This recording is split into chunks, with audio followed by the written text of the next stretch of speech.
बिल्कुल परेशान नहीं होना।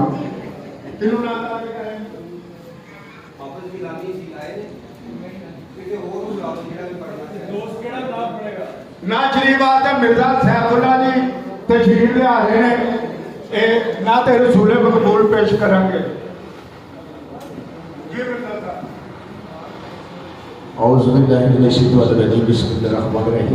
सारे दोस्त का बड़ा बड़ा तमाशा किया सारे दूसरी पढ़ो प्रोग्राम मौजूद सल्लल्लाहु अलैहि या रसूल अल्लाह व सल्लम अलैका हबीबुल्लाह। अभी पाउची शान वालिया तुसी आए ते बहार आया। अभी पाउची शान वालिया तुसी आए ते बहार आया। अल्लाह नो तो प्यारा चाहे रब ने खुशी मनाया। अभी पहुंची शान वालिया तुसी आए ते बहार आया। अरब शरीफ दिया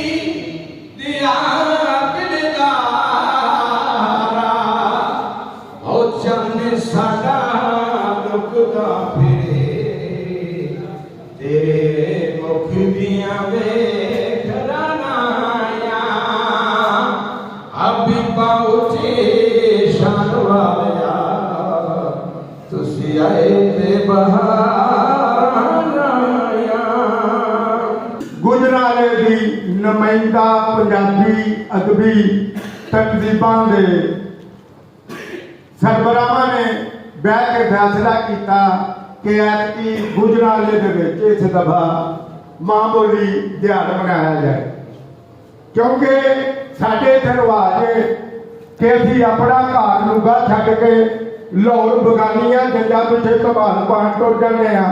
ते सारी उम्र गुजराले तो कदी आवाज़ आती सी, मैनू प्रेस क्लब बैठे हैं कि जी 200 बंदे जिन्ना रोटी कर रहे हैं लाहौर जाके, कोई आता सी मैं 3 फसलां लैके जा रहे हैं। अज तो 3 साल पहला भी उन्होंने सारिਆਂ ਨੂੰ ਇਹ ਕਿਹਾ ਗਿਆ ਸੀ कि अपने शहर ਨੂੰ इज्जत दिओ मान दिओ, अपने शहर को प्रमोट करो ते गुजराले सिटी दे विच मां बोली दिहाड़ा सारे रल के मनाओ।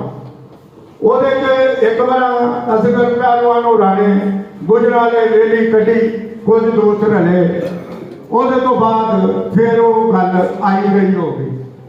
ऐतकी इस दफा असीं गुजराले दे विच सारियां तनजीमां नूं खुला सजा दे के दसिया कि आओ आर्ट कौंसल पंजाब च अपने गुजराले सिटी को प्रमोट करो ते मां बोली दिहाड़ इत्थे भी मनाया जा सकता है।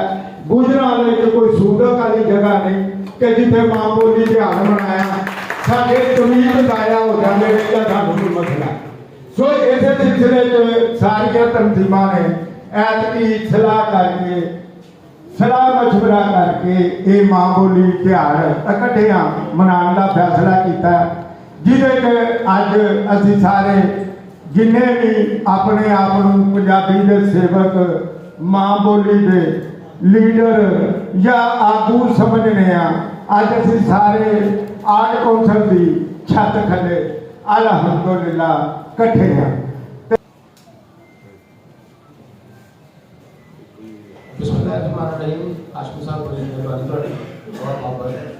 और सब तो पहले मैं जिन्हें भी पंजाबी जुबान के अंदर फिल्मा रही मैंने सारे में मशहूर हाँ कि वहाँ सारे 800 से 600 और 800 साल में मेरा नाम है दूसरी गल है कि कभी ये सोचा जाता सी जब कम्युनिकेशन नहीं सी ते आम तौर पर समझा जाता सी पंजाबी जुबान बोलने वाला पता है लेकिन इंटरनेशनल आदात शुमार करके करो मेरी मालूमात मुताबिक दुनिया की तीसरी बड़ी जुबान पंजाबी है यानी बोली और समझ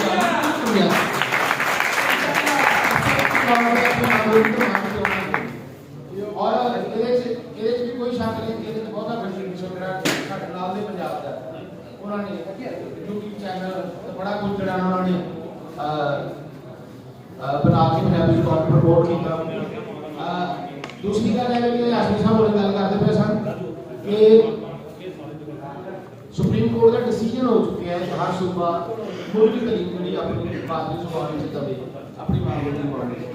मैं ਤੁਹਾਡੇ ਸਾਰਿਆਂ ਨੂੰ ਜਿਹੜੀ ਸਰਕਾਰ ਸਾਡੇ ਤੇ ਹੱਥ ਵਿੱਚ ਇਸ ਟਾਈਮ ਉਹਨਾਂ ਨੂੰ ਗੁਜ਼ਾਰਿਸ਼ ਕਰਨਾ ਬੇਨਤੀ ਕਰਨਾ ਤੁਹਾਡੀ ਮਿਹਰਬਾਨੀ ਬਾਕੀ ਸੂਬਿਆਂ ਨੇ ਕਰ ਦਿੱਤੀ ਮੁਲਕੀ ਤਲੀਮ ਪ੍ਰਾਇਮਰੀ ਤੱਕ ਮਾਤਰੀ ਜ਼ੁਬਾਨ ਤੇ ਸਾਡੇ ਪੰਜਾਬ ਵਿੱਚ ਵੀ ਰਾਈਜ਼ ਕਰੋ ਬੜੀ ਮਿਹਰਬਾਨੀ ਕਰੋ ਅਸੀਂ ਬੜੇ ਤਸਲੀਮ ਹਾਂ। और दूसरा है कि यकीन करो अगर आमतौर पर शेक्सपीयर एक बहुत बड़ा नाम है अंग्रेजी अदब के साढ़े मिसाल दी जाती कि साढ़ा वारिश है जड़ा ना वो शेक्सपीयर पंजाब का शेक्सपीयर है। तो यकीन करो जितनी जेकर वारिश है बोली है अपनी शायरी शेक्सपीयर ने उन्नियां जो बोलियां मैं काफ़ी प्ले पढ़े तो वारिश है जड़ा बहुत बड़ा शायर। ਤੇ ਦੂਸਰੀ ਗੱਲ ਹੈ ਕਿ ਪੰਜਾਬੀ ਜ਼ੁਬਾਨ ਜਿਹੜੀ ਇੰਨੀ ਸੋਹਣੀ ਜ਼ੁਬਾਨ ਹੈ। ਮੈਂ ਰਾਸ਼ਟਰੀ ਸਾਹਿਬ ਨੇ ਮੈਨੂੰ ਸੁਬਹ ਇਸਰਾਈਲ ਸਾਹਿਬ ਮੇਰੇ ਕੋਲ ਆਏ ਨੇ ਤੇ ਬੋਲ ਬੈਠਿਆ ਮੈਨੂੰ ਸ਼ੇਅਰ ਹੋਇਆ ਉਹ ਤੁਹਾਡੀ ਨਜ਼ਰ ਕਰਨਾ ਕਿ ਗੈਰ ਜ਼ੁਬਾਨਾਂ ਝੂਠੋ ਝੂਠ ਚੁਕਾ ਲਈਏ ਗੈਰ ਜ਼ੁਬਾਨਾਂ ਝੂਠੋ ਝੂਠ ਚੁਕਾ ਲਈਏ ਕੋਈ ਥੋੜਾ ਜਿਹਾ ਨਾ ਇੱਕ ਦੂਸਰੇ ਨੂੰ ਕਰੀਏ ਅਸੀਂ ਹੈ ਮਾਂ ਬੋਲੀ ਵਿੱਚ ਕਰਦਾ ऐ जुबाना झूठो झूठ चुका लिए हंसना रोना माँ बोली हुई लगता है। दूसरा है कि कुछ अर्सा पहले मैं मेरा शेर लिखा भी है कि दिल दा बुआ खो के वेख दिल दा बुआ खो के वेख तकलीफ के तोड़ के वेख मुंह में बिसरी खुल जाएगी यार पंजाबी बोल